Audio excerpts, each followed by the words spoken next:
तो आज हम जिस मूवी को एक्सप्लेन करने जा रहे हैं वो एक हॉरर मिस्ट्री मूवी है। इसमें बंगाल के एक गांव के बारे में बताया जाता है जहां एक के बाद एक मिस्ट्री मर्डर्स होना स्टार्ट हो जाते हैं। लोगों के अनुसार इन सब के पीछे वहां रह रही एक चुड़ैल का हाथ होता है। लेकिन गांव का एक जमींदार जो बहुत सालों बाद विदेश से अपने गांव लौटा होता है इस मिस्ट्री को सॉल्व कर लेता है। ये मूवी इसी साल 12 जून को रिलीज हुई थी और इसकी IMDb रेटिंग 6.2 है which is pretty good. So welcome to I can explain present Bulbbul. Movie की स्टार्टिंग 1881 में बंगाल प्रेसिडेंसी के एक गांव में होती है जहां हम एक छोटी लड़की जिसका नाम बुलबुल है उसे आम के एक पेड़ पर खेलते हुए देख पाते हैं। आज बुलबुल की शादी है और उसकी माँ उसे वहां से ले जाती है और तभी उसकी मुलाकात सत्या से होती है जो उसी की उम्र का एक छोटा लड़का होता है। बुलबुल की शादी करवा कर उसे ससुराल भेज दिया जाता है। बुलबुल पूरे रास्ते में पालकी में सो रही थी और अचानक से जब उसकी नींद खुलती है तो वो डर जाती है क्योंकि उसे वहाँ पर कोई भी अपना नहीं दिखता। इस पर विनोदिनी जो सत्या की भाभी है बुलबुल को डांटने लगती है। तभी सत्या विनोदिनी को ये कहकर शांत कर देता है कि शायद वो घबरा गई है और पूरे रास्ते में सत्या बुलबुल को एक चुड़ैल की कहानी सुनाता है जिसके उल्टे पैर थे और वो अपने शिकार की ताक में हमेशा जंगल में इधर उधर घूमती रहती थी। उसके बाद वो अपने ससुराल पहुंच जाती है जहां पूरे बंगाली विधि विधानों के साथ उसका स्वागत होता है। सभी कार्यक्रम हो जाने के बाद हम देख पाते हैं कि एक पागल सा आदमी जिसका नाम महेंद्र होता है जो कि इस हवेली के बड़े ठाकुर इंद्रनील का जुड़वा भाई है, वो बुलबुल को उसके कमरे में आकर गलत तरीके से छूने की कोशिश करता है। तभी इंद्रनील वहां आकर विनोदिनी को जो कि महेंद्र की पत्नी है उसे वहां से ले जाने के लिए कहता है। उसके बाद बुलबुल इंद्रनील से सत्या के बारे में पूछती है और कहती है कि वो लड़का कहाँ है जिससे मेरी शादी हुई थी। और इंद्रनील हंसते हुए उसे जवाब देता है कि बड़ी होकर तुम पति और देवर के बीच के अंतर को समझ जाओगी। इससे हमें ये पता चलता है कि बुलबुल की शादी सत्या से नहीं बल्कि उसके बड़े भाई इंद्रनील ठाकुर से हुई है जो कि उम्र में उससे बहुत बड़ा है। उसके बाद हमें 20 साल बाद की कहानी दिखाई जाती है जहां हम देख पाते हैं कि सत्या लंदन से अपनी पढ़ाई खत्म करके जंगल के रास्ते घर आ रहा होता है और उसका ड्राइवर उसे एक चुड़ैल के बारे में बताता है जो उसी जंगल में रहा करती थी। पर सत्या इस बात को हंसकर टाल देता है और थोड़ी देर बाद उसकी आंख लग जाती है। रास्ते में एक पेड़ गिर गया होता है और जैसे ही उसका ड्राइवर उस पेड़ को हटाने लगता है इतने में हम सत्या जो कि सोया होता है उसके सामने उल्टी लटकी हुई एक चुड़ैल को देख पाते हैं। और जैसे ही सत्या की आंख खुलती है तो वहां पर कोई भी नहीं होता। उसके बाद सत्या घर पहुंचकर सो जाता है और एक औरत के साय को हम उसके कमरे में आते हुए देख पाते हैं। अगली सुबह सत्या बुलबुल से मिलने जाता है जहां बुलबुल सत्या के ड्राइवर जिसने अभी अभी दूसरी शादी की है उसे चेतावनी देते हुए कहती है कि अगर तुम्हारी पहली पत्नी को ज़रा भी तकलीफ हुई तो तुम्हारी खैर नहीं। और जैसे ही बुलबुल सत्या को देखती है तो हमें फ्लैशबैक के एक सीन में दिखाया जाता है कि दोनों बचपन में बहुत अच्छे दोस्त थे, अक्सर एक दूसरे के साथ खेला करते थे और सत्या बुलबुल को चुड़ैल की कहानियाँ सुनाया करता था। उसके बाद वो ढेर सारी बातें करते हैं और तभी हमें पता चलता है कि 3 साल पहले महेंद्र की चुड़ैल ने हत्या कर दी थी और वहीं इंद्रनील ठाकुर भी 5 साल पहले इस हवेली को छोड़कर चला गया था और अभी तक वापस नहीं आया। उसके बाद वो दोनों विनोदिनी से विधवा आश्रम मिलने के लिए जाते हैं जहां विनोदिनी महेंद्र की मौत के बाद रह रही थी और विनोदिनी उनको महेंद्र की हत्या के बारे में बताती है कि पूजा वाले दिन चुड़ैल ने महेंद्र की हत्या कर दी थी और उसने उस चुड़ैल के उल्टे पाँव को भी देखा था। और ये सब सुनकर बुलबुल और सत्या दोनों हंसने लगते हैं। बुलबुल अब पहले जैसी नहीं रही होती जैसे वो 5 साल पहले हुआ करती थी, अब वो बिल्कुल बदल चुकी है और ये बात सत्या को बिल्कुल भी अच्छी नहीं लग रही होती। सत्या ठाकुर रात को शिकार पे जाने से पहले बुलबुल से मिलने के लिए आता है। वहीं वो डॉक्टर सुदीप को देखता है जो बुलबुल का इलाज कर रहा था और वो दोनों गांव के एक मास्टर दिनकर की पत्नी के बारे में बात कर रहे होते हैं जिसे मास्टर ने बहुत मारा होता है और उसी कारण उसकी हड्डियां भी टूट चुकी थी। सत्या को ये सब बिल्कुल अच्छा नहीं लगता कि बुलबुल पराये मर्दों से बिना पर्दे के मिलती है। जब वो उसे समझाने लगता है तो बुलबुल इस बात को टालकर उसे शिकार पर जाने के लिए कहती है। इसके बाद सत्या मास्टर दिनकर और गांव के कुछ लोगों को लेकर जंगल में शिकार के लिए जाता है।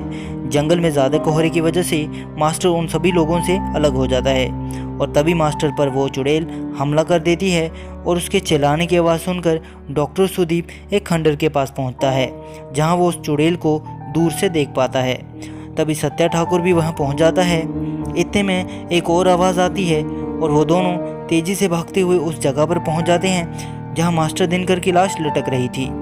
लोगों का कहना था कि ये सब चुड़ैल ने किया है, पर सत्या ठाकुर इस बात को मानने से इनकार कर देता है और कहता है कि ये किसी चुड़ैल का नहीं बल्कि इंसान का काम है, और वो अपने आदमी को कोतवाल को खबर करने के लिए कहता है। अगली सुबह सत्या ठाकुर बुलबुल को मास्टर की मौत की खबर देता है और कहता है कि ये किसी जानवर का नहीं बल्कि आदमी का काम है। तो बुलबुल उसे कहती है कि आदमी ही क्यों, ये कोई औरत भी तो हो सकती है।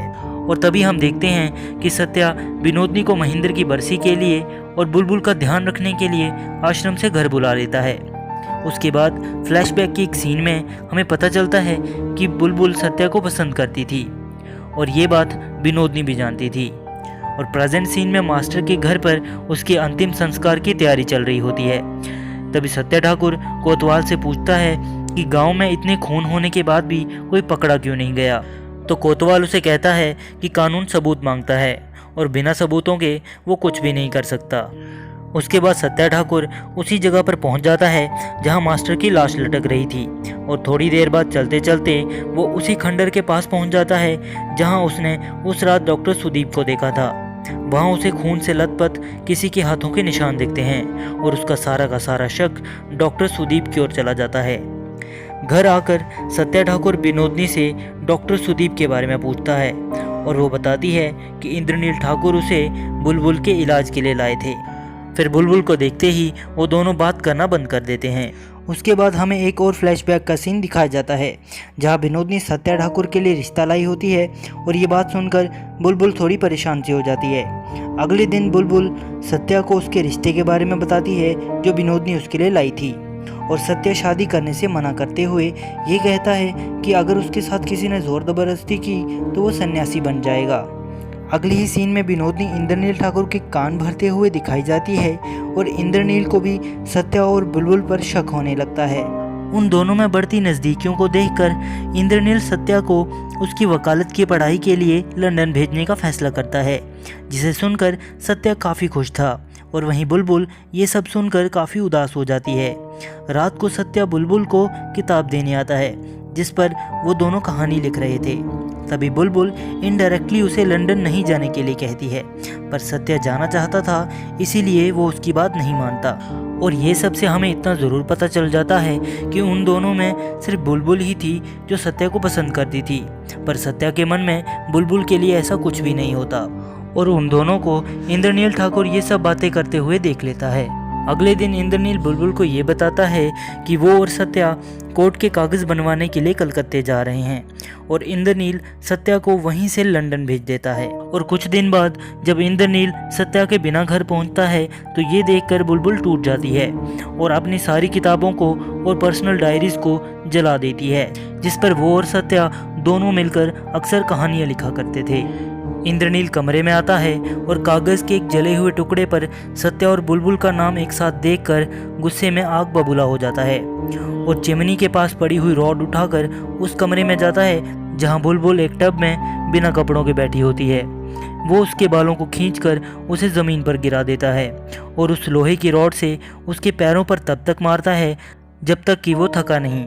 ये सीन आप लोगों को झंझोड़ कर रख देगा और एक इंसान का ऐसा अमानवीय चेहरा देखकर आप इंद्रनील नाम के पात्र से नफरत करने लगेंगे।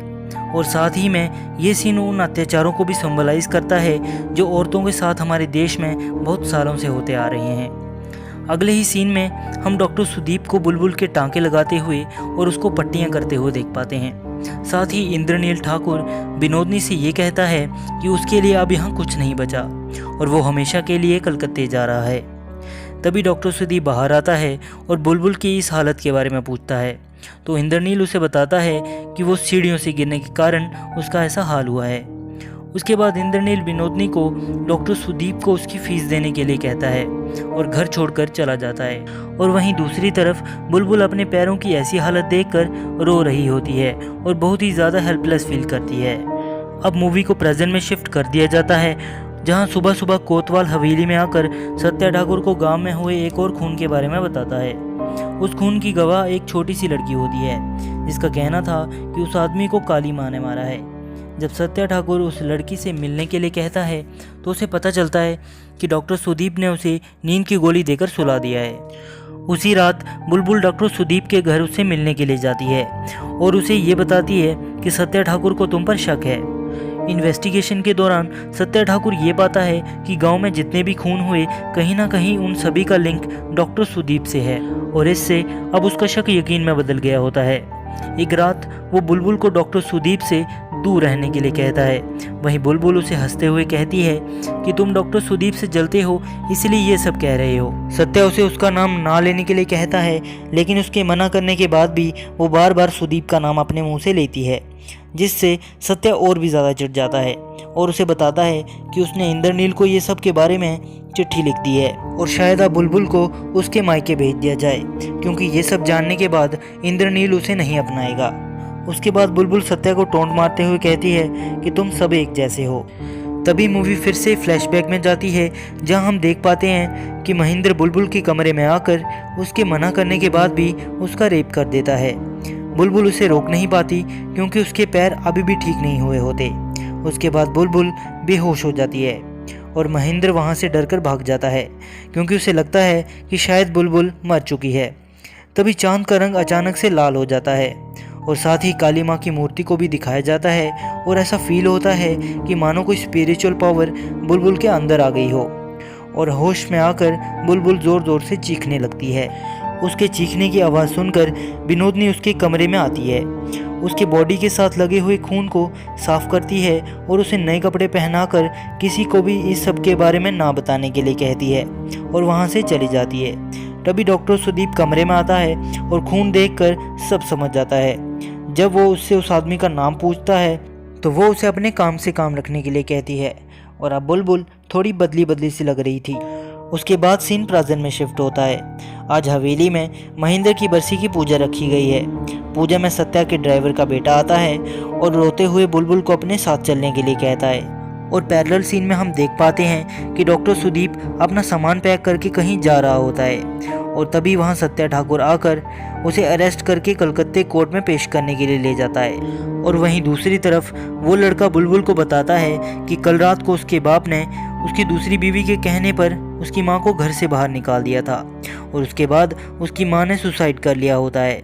इससे बुलबुल बहुत गुस्से में आ जाती है और जब बुलबुल उससे उसके बाप के बारे में पूछती है कि वो कहाँ है तो लड़का उसे बताता है कि वो सत्या ठाकुर को लेकर कलकत्ते जा रहा है। अगले ही सीन में हमें दिखाया जाता है कि सत्या सुदीप को लेकर जंगल के रास्ते शहर जा रहा है और वो सुदीप को कहता है कि वो उसे छोड़ देगा अगर वो चुड़ैल उसके सामने आती है तो।